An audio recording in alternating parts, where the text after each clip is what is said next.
Hello, I'm Dave Sevigny. I'm the councilperson in District 10, and we're in the heart of District 10 in Southland Park. And today I am here with Ken Cooke, who is with the Friends of Wolf Run. Ken, thanks so much for being here with us today. Glad to be here. Yeah. Tell me, Ken, tell me about the project that we're sitting in the middle of right here.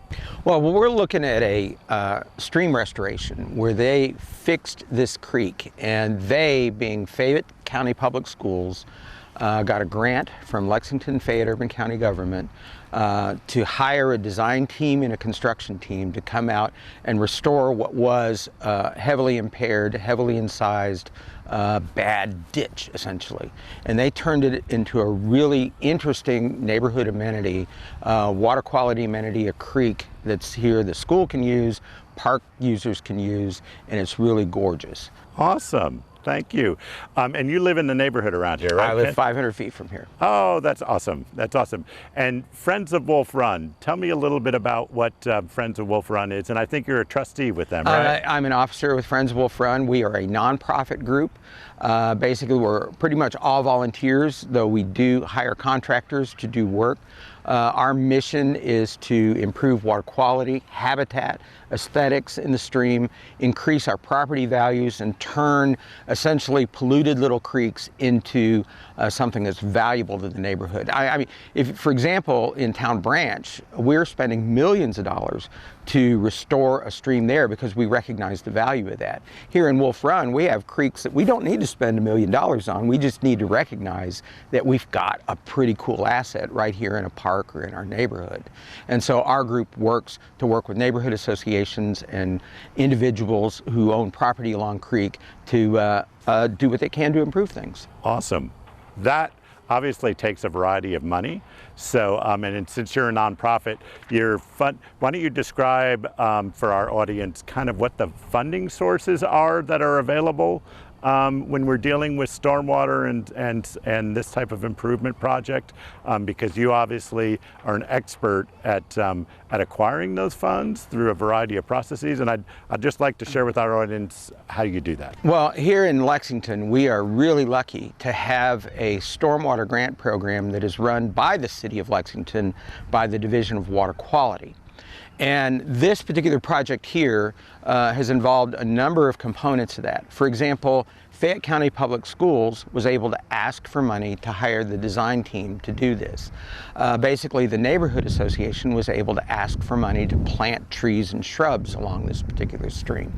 The stormwater management fee that all this is funded by also helped with constructing some stormwater management that not only is going to handle flooding, but also improves water quality in the creek. So fortunately, we have a really good source of money right here in the Water Quality Incentive Grant Program that people, neighborhood associations and other groups can avail themselves of. Cool. Is there three types of grants that are out there that that neighborhood associations or organizations could apply for? Yeah, there's three types of grants available from the city.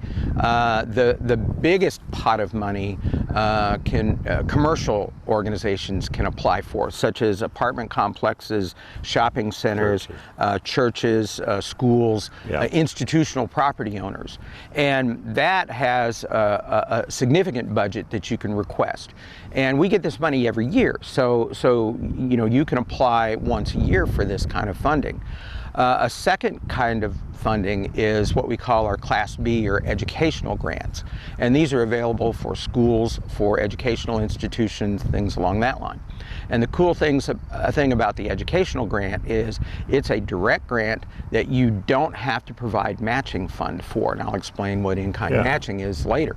But you don't have to, so a teacher or a school can apply for that and get money for educational materials, curriculum, activities for their students. The grants that my group gets, and any neighborhood association that's incorporated in the state of Kentucky can apply for and get funding for water quality projects in their neighborhood.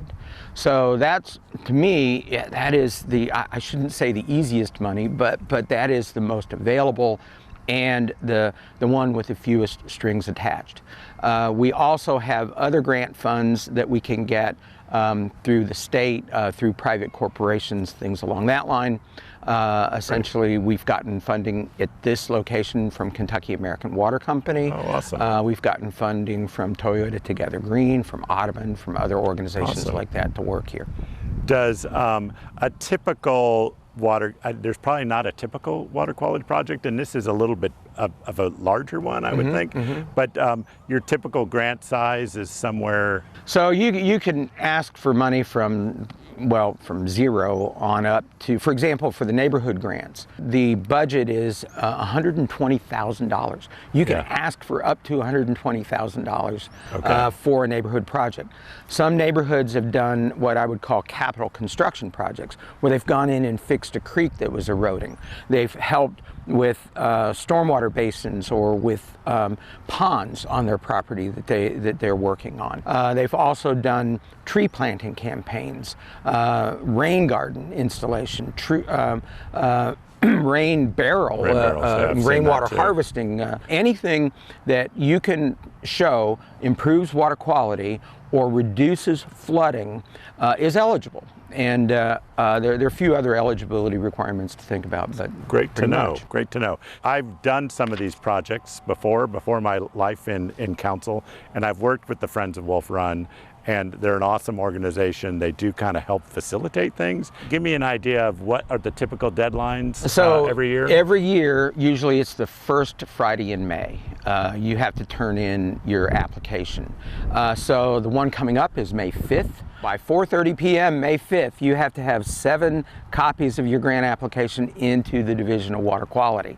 Okay. And you can either drop it off in person or you can mail it to them. They do need hard copies. So we're still in that. So we're still in that.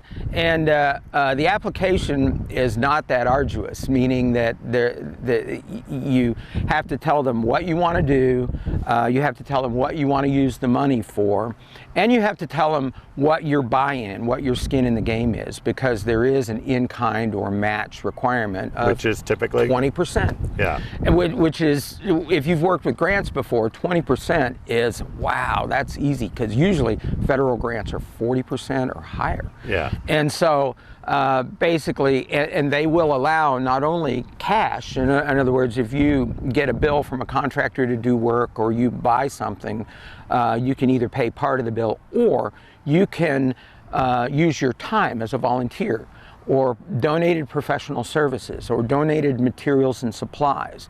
As long as it meets what we would normally pay for that in this market, so it is an easy mark to hit in terms of getting the volunteers out and engaged and having their time count towards getting funding you need to do the work you want to do. Super.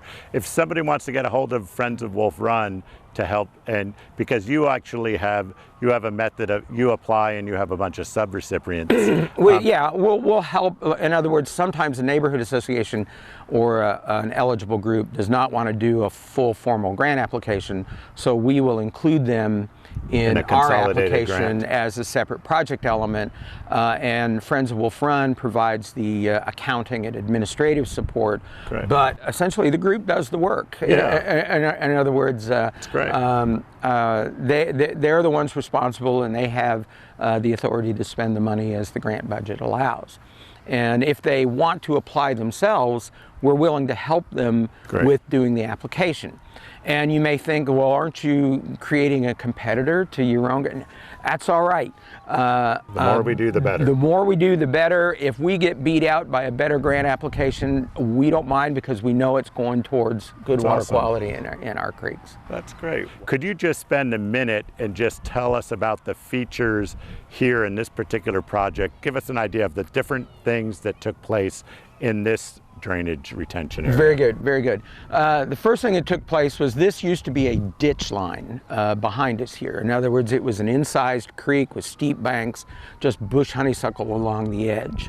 So Fayette County Public Schools got about $300,000 to hire a professional design firm, Ridgewater Engineering, to come in and do essentially the design for the area, and then hire another firm, EcoGrow, to build it. And so that was a major portion. All the plant materials, the engineering, the pipes and things along that line. Awesome. You see. Then Friends of Wolf Run and the Neighborhood Association, the Southland Park Neighborhood Association, got funding to assist with volunteer cleanups, with infill planting, new flowering plants. And then another component of the project was the University of Kentucky got grant funding to develop educational materials for the schools, so they could use this as an educational, I'm still going here, and there's an educational facility. And then finally, the water quality management fee helped fund the major stormwater retention basins behind us that'll help address flooding in the Pasadena neighborhood and in the Southland Park neighborhood that we've been dealing with for a long time. And we're about ready to, we're going to be cutting up the roads back in the neighborhood back here just to help support that drainage, because we couldn't, until we had a place to put water, we couldn't actually do the infrastructure on the streets to bring the water here. And now that this is here, I think we're ready to solve some of the flooding issues in this geography. You can think about similar things like that in your neighborhoods. Hey, I want to thank you, Ken, so much for being with us here today.